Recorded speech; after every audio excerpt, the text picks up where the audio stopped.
امام زین العابدین علیہ السلام کی خدمت میں ایک شخص آ کے عرض کرنے لگا، اے نواسہ رسول،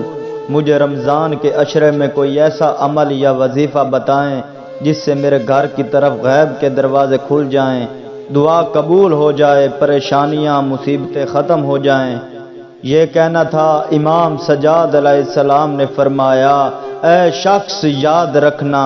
جب رمضان کا پورا چاند آسمان پر نظر آنے لگے تو اس رات جو انسان عشاء کی نماز کے بعد سجدے میں چلا جائے اور 70 مرتبہ سورہ اخلاص پڑھ کر اللہ سے دعا مانگتا ہے، چاہے اس کی تقدیر میں ہو یا نہ ہو، بغیر حساب کے اسے عطا کر دیتا ہے، کیونکہ رمضان کی 14ویں کی رات نور برسانے والے فرشتے، دعائیں قبول کرنے والے فرشتے، اللہ کی رحمتیں اپنے ہاتھوں پہ لیے